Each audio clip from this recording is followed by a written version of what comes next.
എല്ലാവർക്കും നമസ്കാരം. Commerce ഗൈഡിന്റെ online ക്ലാസ്സിലേക്ക് എല്ലാവരെയും സ്വാഗതം ചെയ്യുന്നു. ഇന്നത്തെ ക്ലാസ്സിൽ കൊമേഴ്സ് സിലബസിലെ നാലാമത്തെ മൊഡ്യൂളിലെ types of banks in India ആണ് നമ്മൾ ഡിസ്കസ് ചെയ്യാൻ പോകുന്നത്. ഈ ഭാഗത്തു നിന്ന് ചോദിക്കാൻ ചാൻസ് ഉള്ള മൾട്ടിപ്പിൾ ചോയ്സ് ക്വസ്റ്റ്യൻസ് നമ്മൾ അവസാനം ഡിസ്കസ് ചെയ്യും. ഓക്കെ, അപ്പൊ ആദ്യം നമുക്ക് ഈ ബാങ്ക്സിന്റെ സ്ട്രക്ചർ നോക്കാം. അതായത് ഇന്ത്യയിലെ ബാങ്കുകളൊക്കെ കൺട്രോൾ ചെയ്യുന്ന ഏറ്റവും ഹയർ ലെവൽ ആയിട്ടുള്ള ഒരു ഇൻസ്റ്റിറ്റ്യൂഷൻ ആണ് റിസർവ് ബാങ്ക് ഓഫ് ഇന്ത്യ അല്ലെങ്കിൽ RBI. RBIയുടെ കീഴിൽ വരുന്ന ബാങ്ക്സിനെ നമുക്ക് രണ്ടായിട്ട് ക്ലാസിഫൈ ചെയ്യാം: ഷെഡ്യൂൾഡ് ബാങ്ക്സ് എന്നും നോൺ ഷെഡ്യൂൾഡ് ബാങ്ക്സ് എന്നും.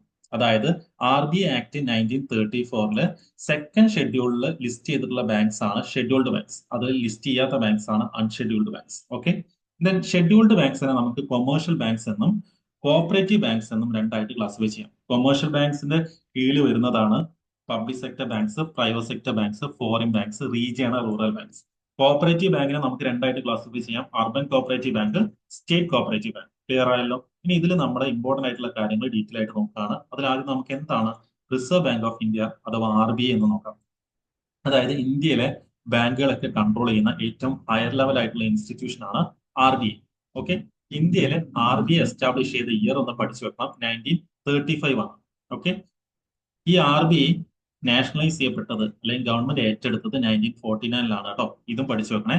ദെൻ ഇന്ത്യയിൽ RBI എന്ന് പറയുന്ന ഒരു ബാങ്ക് എസ്റ്റാബ്ലിഷ് ചെയ്യാൻ കാരണമായിട്ടുള്ള ഒരു ആക്ട് ഉണ്ട്. അതാണ് RBI ആക്ട് 1934. ഓക്കെ, അപ്പൊ നമ്മുടെ രാജ്യത്ത് ബാങ്കിങ് സിസ്റ്റത്തെ ഒക്കെ കൺട്രോൾ ചെയ്യുന്നത് RBI ആണ്. അതേപോലെ തന്നെ നമ്മുടെ രാജ്യത്തെ കറൻസി സപ്ലൈ കൺട്രോൾ ചെയ്യുന്നത് RBI ആണ്. നമ്മുടെ രാജ്യത്തെ ഫൈനാൻഷ്യൽ സ്റ്റെബിലിറ്റി എൻഷുർ ചെയ്യുന്നതും RBI ആണ്. ക്ലിയർ ആയല്ലോ? ഓക്കെ, ദെൻ അടുത്തത് എന്താണ് ഷെഡ്യൂൾഡ് ബാങ്ക്സ്, എന്താണ് non scheduled banks? Scheduled banks listed in RBI's second schedule, eligible for central bank facilities. അതായത് RBI ആക്ട് 1934 സെക്കൻഡ് ഷെഡ്യൂളില് കുറച്ച് എലിജിബിലിറ്റി പറയുന്നുണ്ട്. ആ എലിജിബിലിറ്റി അറ്റൈൻ ചെയ്ത ബാങ്ക്സ് ആണ് ഷെഡ്യൂൾഡ് ബാങ്ക്സ്. ഓക്കെ, അപ്പൊ ഇവർക്ക് സെൻട്രൽ ബാങ്കിന്റെ അടുത്ത് നിന്ന് ഫെസിലിറ്റീസ് ഒക്കെ അറ്റൈൻ ചെയ്യാനുള്ള എലിജിബിലിറ്റി ഉണ്ട് എന്നാണ് അർത്ഥം കേട്ടോ. Okay, includes all major commercial banks, public banks, private banks, regional rural banks, state financial bank. Okay, അപ്പൊ നമ്മുടെ രാജ്യത്തുള്ള എല്ലാ കൊമേഴ്ഷ്യൽ ബാങ്ക്സും ഈ ഷെഡ്യൂൾഡ് ബാങ്കിന്റെ കീഴിലാണ് വരുന്നത്. പ്രൈവറ്റ് ആയിക്കോട്ടെ, പബ്ലിക് ആയിക്കോട്ടെ, regional rural banks, state financial banks, ഇതൊക്കെ ഷെഡ്യൂൾഡ് ബാങ്ക്സിന്റെ കീഴിലാണ് വരിക. ഇനി എന്താണ് unscheduled banks? Not listed under RBI's schedule. അതായത് RBIന്റെ ഷെഡ്യൂൾ, സെക്കൻഡ് ഷെഡ്യൂളിൽ ലിസ്റ്റ് ചെയ്യപ്പെടാത്ത ബാങ്ക്സ് ആണ് അൺഷെഡ്യൂൾഡ് ബാങ്ക്സ്. ഓക്കെ, അതായത് ഇവര് കൂടുതലായിട്ടും വരുന്നത് ലോക്കൽ കോഓപ്പറേറ്റീവ് ബാങ്ക്സ്, അതേപോലെ തന്നെ നോൺ റെഗുലേറ്റഡ് ഫൈനാൻഷ്യൽ എൻറ്റിറ്റീസ് ഒക്കെയാണ് ഈ അൺഷെഡ്യൂൾഡ് ബാങ്ക്സിന്റെ കീഴിൽ വരുന്നത്. ക്ലിയർ ആയല്ലോ? ഓക്കെ, ദെൻ ഇനി എന്താണ് public sector banks? Public sector banks are banks where the majority of stakes, that is more than 50%, is held by government.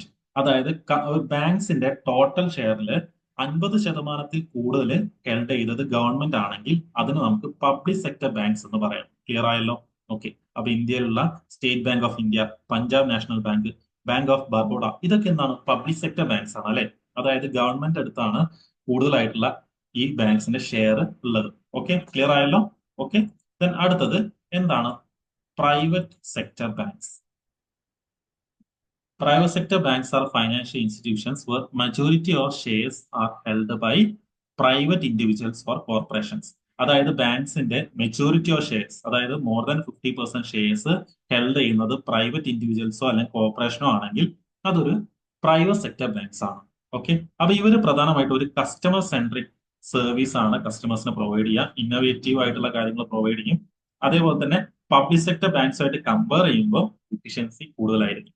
ഇതിന് എക്സാമ്പിൾ ആണ് HDFC bank, ICICI bank, axis bank, Kotak Mahindra bank. Clear ആയല്ലോ അല്ലെ? അടുത്ത നോക്കൂ, എന്താണ് foreign banks? Foreign banks are banking institutions headquartered outside India but operate branches in the country under the regulation of Reserve Bank of India. അതായത് ഇന്ത്യക്ക് പുറത്ത് headquarters വരുന്ന ബാങ്കുകൾ ഉണ്ടാവും. അവർ ഇന്ത്യയിൽ ഒരു ബ്രാഞ്ച് ഓപ്പൺ ചെയ്യും. അവർ RBIയുടെ എല്ലാ റെഗുലേഷൻസും ഫോളോ ചെയ്തിട്ടായിരിക്കും പ്രവർത്തിക്കുന്നത്. ഇതാണ് ഫോറിൻ ബാങ്ക്സ് കേട്ടോ. ഇതിന് എക്സാമ്പിൾ ആണ് city bank, standard chartered, HSBC ഒക്കെ കേട്ടോ. ക്ലിയർ ആയല്ലോ അല്ലെ? അടുത്ത നോക്കൂ, New generation banks. New generation banks, also called neobanks or digital banks, are tech-driven financial institutions operate entirely online without physical branches. അതായത് ഒരു ഫിസിക്കൽ ബ്രാഞ്ച് ഇല്ലാതെ ഓൺലൈൻ ആയിട്ട് മാത്രം പ്രവർത്തിക്കുന്ന ബാങ്ക്സും ഇപ്പൊ നിലവിലുണ്ട് അല്ലെ? ഇപ്പൊ തന്നെ നമ്മൾ ന്യൂ ജനറേഷൻ ബാങ്ക്സ് അല്ലെങ്കിൽ നിയോ ബാങ്ക്സ് അല്ലെങ്കിൽ ഡിജിറ്റൽ ബാങ്ക്സ് എന്നൊക്കെയാണ് പറയാം. ഓക്കെ, ക്ലിയർ ആണല്ലോ അല്ലെ? They leverage AI, big data, mobile apps for to offer seamless customer friendly banking services. അപ്പൊ ഇവര് ഒരുപാട് ന്യൂ ജനറേഷൻ ടെക്നോളജീസ് ഒക്കെ യൂസ് ചെയ്യുന്നുണ്ട്. അതായത് AI ഉപയോഗിക്കാറുണ്ട്, ബിഗ് ഡാറ്റ ഉപയോഗിക്കാറുണ്ട്, മൊബൈൽ ആപ്സ് ഉപയോഗിക്കാറുണ്ട് എന്നുള്ള കാര്യമൊക്കെ ഓർത്തിരിക്കും കേട്ടോ. ക്ലിയർ ആയല്ലോ അല്ലെ? ഇതിനടുത്ത് നോക്കൂ, ഡെവലപ്മെന്റ് ബാങ്ക്സ് അല്ലെങ്കിൽ specialised financial institutions provide long term funding for infrastructure and industrial project. അതായത് നമ്മൾ ഇന്ത്യയിൽ ഇപ്പൊ ഇൻഫ്രാസ്ട്രക്ചർ ഡെവലപ്മെന്റ്സിന് വേണ്ടിയിട്ട് അല്ലെങ്കിൽ ഇക്കണോമിക് ഡെവലപ്മെന്റ്സിന് വേണ്ടിയിട്ട് അഗ്രികൾച്ചർ ഡെവലപ്മെന്റ്സിനൊക്കെ വേണ്ടിയിട്ട് മാത്രം പ്രവർത്തിക്കുന്ന ബാങ്കുകളുണ്ട്. അതാണ് ഡെവലപ്മെന്റ് ബാങ്ക്സ്. അതിന് ഒരു എക്സാമ്പിൾ ആണ് നബാർഡ് അഥവാ national bank for agriculture and rural development. അതേപോലെ തന്നെ സിഡ്ബി എന്ന് പറയുന്ന ഒരു ബാങ്ക് ഉണ്ട്. സ്മോൾ ഇൻഡസ്ട്രീസിനെ സപ്പോർട്ട് ചെയ്യാൻ വേണ്ടിയിട്ടുള്ള ഒരു ബാങ്കാണ് SIDBI. Small industries development bank of India എന്നാണ് അറിയപ്പെടുന്നത് കേട്ടോ. ദെൻ എക്സിം ബാങ്ക് ഉണ്ട്, എക്സ്പോർട്ട് ഇമ്പോർട്ട് ബാങ്ക്. അതായത് ഇന്ത്യയിലെ എക്സ്പോർട്ട് ഇമ്പോർട്ട് ഒക്കെ കൺട്രോൾ ചെയ്യുന്ന അല്ലെങ്കിൽ അതിനെ സപ്പോർട്ട് ചെയ്യാൻ വേണ്ടിയിട്ട് എസ്റ്റാബ്ലിഷ് ചെയ്തിട്ടുള്ള ബാങ്കാണ് എക്സിം ബാങ്ക് അഥവാ എക്സ്പോർട്ട് ഇമ്പോർട്ട് ബാങ്ക്. ക്ലിയർ ആയല്ലോ അല്ലെ? അപ്പൊ ഇത്രയും കാര്യങ്ങളാണ് നമ്മൾ ഈ ഭാഗത്ത് ഡിസ്കസ് ചെയ്യുന്നത്. ഇനി ഇവിടുന്ന് ചോദിക്കാൻ ചാൻസ് ഉള്ള കുറച്ച് മൾട്ടിപ്പിൾ ചോയ്സ് ക്വസ്റ്റ്യൻസും നമുക്ക് ഡിസ്കസ് ചെയ്യാം. First question, which of the following is the largest public sector banks in India? Option A, Punjab National Bank. Option B, State Bank of India. Option C, Bank of Baroda. Option D, Canara Bank. അപ്പൊ ഇന്ത്യയിലെ ഏറ്റവും വലിയ public sector bank ഏതാണ്? State bank of India ആണ് അല്ലെ? SBI ആണ്, എല്ലാവർക്കും അറിയുന്നതാണ്. പിന്നെ അടുത്ത നോക്കൂ, public sector banks are majority owned by. Option A, private shareholders. Option B, foreign investors. Option C, government of India. Option D, RBI. അതായത് ഇന്ത്യയില് പബ്ലിക് സെക്ടർ ബാങ്ക്സ് ഉണ്ട് അല്ലെ? അതിന്റെ മെജോറിറ്റി ഷെയർ ആരുടെ കയ്യിലായിരിക്കും? ഗവൺമെന്റ് ഓഫ് ഇന്ത്യയുടെ കയ്യിലായിരിക്കും. Option C ആണ് correct ആയിട്ടുള്ള ആൻസർ. അടുത്ത question, which of these is private sector bank? Option A, Punjab national bank. Option B, HDFC. Option C, bank of India. Option D, UCO bank. അപ്പോൾ ഇതില് private sector bank ഏതാണ്? HDFC bank ആണ് അല്ലെ? Option B ആണ് correct ആയിട്ടുള്ള answer. അടുത്ത ചോദ്യം നോക്കൂ, private sector banks are regulated by. Option A, SEBI. Option B, IRDAI. Option C, RBI. Option D, ministry of finance. അപ്പൊ ഇന്ത്യയിലെ പ്രൈവറ്റ് സെക്ടർ ബാങ്ക്സിനെയും അതേപോലെ തന്നെ പബ്ലിക് സെക്ടർ ബാങ്ക്സിനെ ഒക്കെ കൺട്രോൾ ചെയ്യുന്നത് RBI ആണ് അല്ലെ? അപ്പൊ കറക്റ്റ് ആയിട്ടുള്ള ആൻസർ വരുന്നത് ഓപ്ഷൻ സി ആണ്. ക്ലിയർ ആയല്ലോ അല്ലെ? അടുത്ത ചോദ്യം നോക്കൂ, scheduled banks are listed under which schedule of RBI? Option A, first schedule. Option B, second schedule. Option C, third schedule. Option D, fourth schedule. അപ്പോൾ RBIയുടെ ഏത് ഷെഡ്യൂളിലാണ് ഷെഡ്യൂൾഡ് ബാങ്ക്സിനെ കുറിച്ച് പറയുന്നത്? സെക്കൻഡ് ഷെഡ്യൂളിലാണ് അല്ലെ? ഓപ്ഷൻ ബി ആണ് കറക്റ്റ് ആയിട്ടുള്ള ആൻസർ. അടുത്ത ചോദ്യം നോക്കൂ, which of the following is not a scheduled bank? Option A, state bank of India. Option B, local area bank.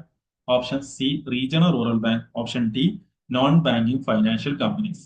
അപ്പൊ ഷെഡ്യൂൾഡ് ബാങ്ക്സ് അല്ലാത്ത ബാങ്ക് ഏതാണ്? നോൺ ബാങ്കിങ് ഫൈനാൻഷ്യൽ കമ്പനി അഥവാ NBFC ആണ്. ഓപ്ഷൻ ഡി ആണ് correct ആയിട്ടുള്ള answer. Okay, അപ്പൊ ഇത്രയും കാര്യങ്ങളാണ് നമ്മൾ ഇന്നത്തെ ക്ലാസ്സിൽ ഡിസ്കസ് ചെയ്യുന്നത്.